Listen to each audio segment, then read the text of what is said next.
Delhi, and they would just, the things they would tell us were just kind of shocking. Like they'd be like, "Oh yeah, I've lost 5." Yeah, I remember Delhi was. I remember seeing like articles in the New York Times about Delhi, and just being like, "Oh wow!" People saying, "Yo, I've just lost like 5 people in the last 2 weeks or something like that." Like insane. You know, just any age, cousin, uncle, like grandpa, like any. In Israel, we were already vaccinated by this point. You guys were crazy. It's interesting because I spoke to you like on my podcast right around this time, like. Your episode on my podcast, the reason why the reverb sounds horrible is because I'm recording it from Mally's place in this massive room, and that's why it sounds that way. But that's where I was when we were speaking, right? And so right. I'm there in Chennai. Things are getting worse. It's sort of like Carnage type scenario, it seems, and it's getting scarier and scarier. And I have not yet made a plan to come back to Canada because I have things I need to take care of in Bombay before I was going to do that. But it's like Bombay seems crazy. It's just spreading all over the country. I was like, where can I escape to? Can I escape to Goa? No, you can't escape to Goa because the infection rate there was like in the 50s. Everybody from Bombay just moved to Goa, and then like it was just spreading It's like the New Yorkers that moved to Florida and now look at Florida. At one point I contemplated escaping to the mountains. I was like, can I go to the Himalayas? At one point I contemplated going to Bangladesh because I have some long lost relatives over there that I've connected with. Yeah. And then like basically flights or like countries started shutting down flights from India. So Bangladesh shut down flights, Canada shut down flights, and I sort of escaped a little bit to South India, like further South India to Pondicherry for a bit, but then I came back to Chennai because they ended up having a lockdown. And so I'm sitting there in Mally's place and I'm like, listen, what should I do? Do I like surgically reinsert myself into my apartment in Bombay? Like I'm definitely just going to get Delta, like, or, if I've already had it by now, who the hell even knows at this point? Because like how did I live in Bombay for that long without getting COVID? Who knows, right? I think something like the percentage of people with antigens over there is in the 80s now, like whether you've been vaccinated or not. No shit. Yeah, just because, right? So I don't know the veracity of that. That's just something I read somewhere. So just to be clear, so it was really weird. I didn't know what to do, and then I was like, finally, like, look. Regardless of whatever I got to do before I go back to Canada, I'm a Canadian citizen. Like, let me call Canada, as you do, and find out what my options are. So I called Canada, and I was like, "Hey, listen, what's going on? I'm a Canadian citizen that lives in India, and as you know, things are quite crazy over here right now. How do I get back exactly?" And the guy was like, "Listen, so if you show up at the border, I mean, we have to let you in, but you're not going to be able to get here directly. You have to fly to like a place you can fly to, and then from there you have to like quarantine for 3 days, get tested, then you can fly to Canada, and then you can like quarantine here." And I was like, "Okay, 3 days, maybe this is possible." So I like looked around at what the situation was, and at that time, America had not shut down flights from India just yet, and so. I was like, okay, so I could fly to America, quarantine, go to Canada, get vaccinated, and then come back to India and handle the stuff that I have to handle, personal affairs or whatever, and start.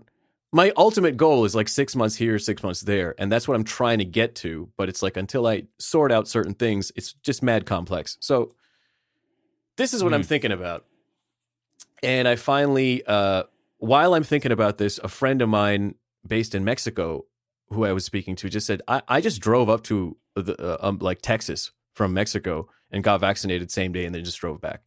And I was like, that makes sense.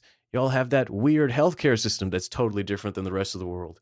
And we spoke about this in the previous episode. It's like, and I can tell you all the things that I think are like problematic about that system, but in this particular instance, I love it. I love the contradiction of it. It makes me feel totally human. That ultimately, like having some weird experience in the American healthcare system, working in the insurance side years ago as a day job, and now here I am contemplating taking avail of this very system because there's like this, oversupply of vaccines over there. There's also an oversupply of anti-vaxxers. So it's like, hey, if I show up there, and in India they don't have that Pfizer, and I was like, listen, if I'm going to do this. I'm going to get the best one. I want the best one. It's like if I'm going to go to America, I want the best vaccine. So I was like, shit, should I do this? And so Mally was like, listen, it's like World War III out here. If you can comfortably do this, you should do it. And I was like, okay. So I decided that the next morning I would book a flight to America. So I wake up the next morning and find out that Joe Biden has restricted flights from India. Awesome. So now I'm once again contemplating, like, what do I do here? Do I go back to Bombay and just, like, I don't want to do another lockdown in Bombay. I got too much shit to do. It's not gonna, so I looked at the map one more time. There's this interactive map that like was kind of describing all the countries that were accepting flights from India. And I looked at it and there was only 3 countries accepting flights from India at this time. One of them was Mexico. And I was like, Mexico, hey, that's in North America. And then I was like, wait, what's going on here? And so I thought about it and I'm like, wait a minute. So as a Canadian, I can just rock up in Mexico. I can get like a visa on arrival or whatever it is. That should be fine. And then I can quarantine there. And then I can fly back to Canada, or hell, I can fly to America and get vaccinated as my friend advised on, show up day of, wait for like 4 weeks, get the second shot, and then do whatever I have to do in life and carry on. Go back to India, come back here, whatever. So, I am rambling, so to cut a long story short, I booked a top secret flight. I'm exaggerating. It was like a sort of hidden flight from Bombay to Mexico City via Frankfurt. And it's like a freak situation where like a very select number of people only qualify to get on such a flight, given various visa restrictions and issues that arise with nationalities and so on, citizenship, matrices of these various variables.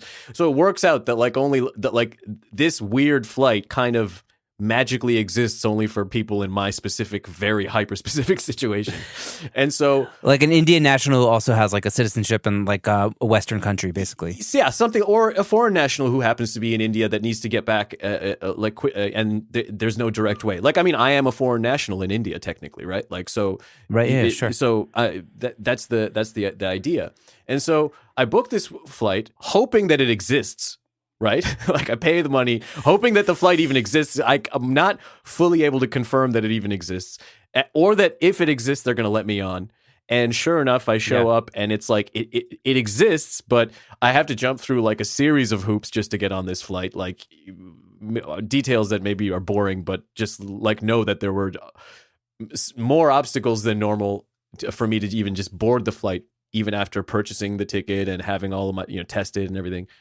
And so, wow, I'm in Mexico City shortly after that. And for the first time in my life, I'm in Mexico City and I'm kind of loving it because this is like a bit of a weird adventure now, isn't it? I mean, yeah. So, I'm in, this is an Exodus story. Yeah. Like it's epic. And I got to see a bit of Mexico City. I was there for 2 weeks. I have never moved into a hotel more than I moved into that hotel in Mexico City. And I've stayed a bunch in the intervening months. So after Mexico City, I flew to Phoenix and then immediately went to Tucson, Arizona, where first thing I did was purchase a hat. And the second thing I did was, at first day I got the hat. And the second day I got my first shot.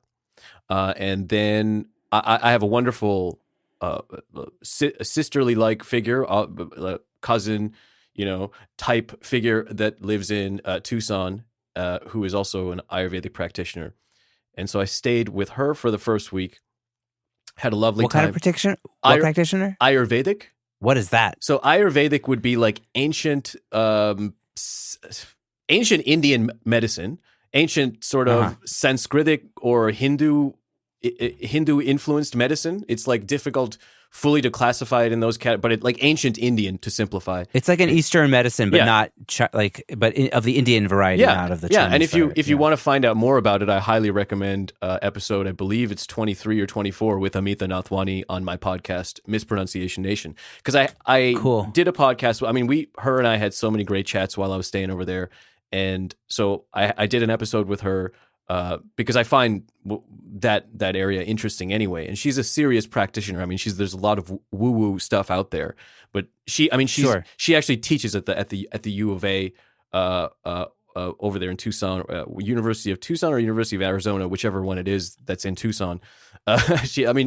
I don't know. Yeah, but she's serious. So it was an amazing opportunity to speak with her. So I had her on the podcast. But due to some renovations and other things, I ended up spending my 4 weeks house sitting in the Catalina foothills in Tucson, Arizona, waiting for my second shot. And so I arranged for there to be a piano. I was house sitting in this lovely property.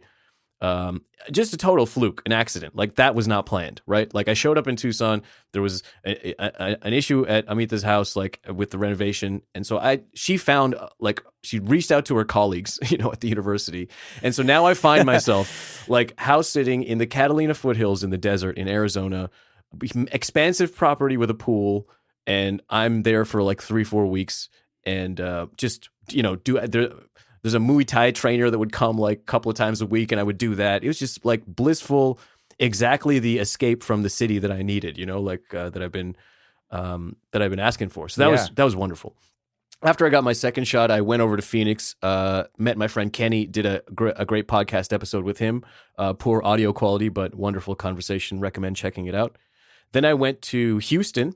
Because now I got my second shot. I'm in America. Like, when do I get to be in America? So, like, let's meet some people. And so I went to Houston, and I met up with my honorary Pakistani sister, which is a long story. But some years ago, through some Indian Pakistan solidarity type thing, they were looking for Indian brothers to assign to Pakistani sisters and Pakistani brothers to assign to Indian sisters as a way of, like, we celebrate brotherhood and sisterhood and that type of thing in our South Asian culture.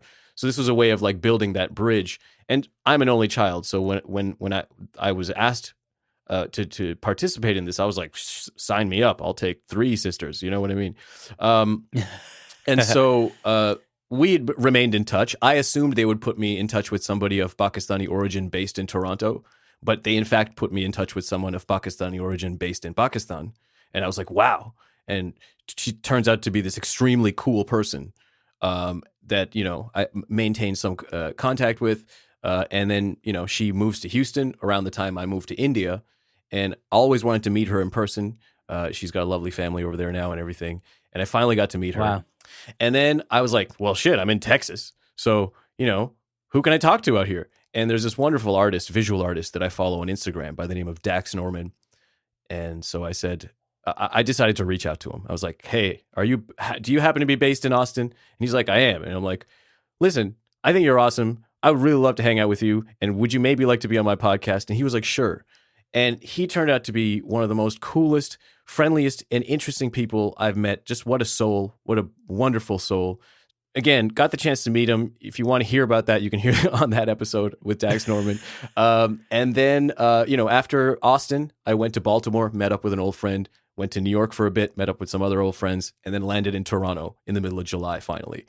And I was... Wow. Not that long ago, right? Yeah, well, I was not expecting to be in Toronto until now. Like, I was expecting to be back in India already.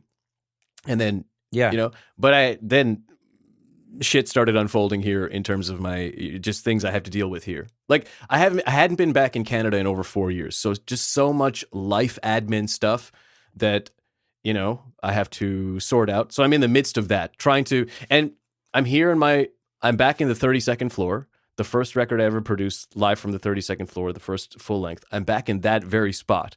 The singer on that record, Andrew Live, I've moved into his old room. My old room is empty. My whole place is empty here. And I'm just kind of like figuring out what to do. And the big change is after many, many years, 7 years, I guess, I actually have something like a setup. And I'm just trying to savor the setup for as long as I can every moment, because I'm not going to get to keep it. I got to go back to moving around again soon for financial reasons. Right. But that's the deal. Yeah.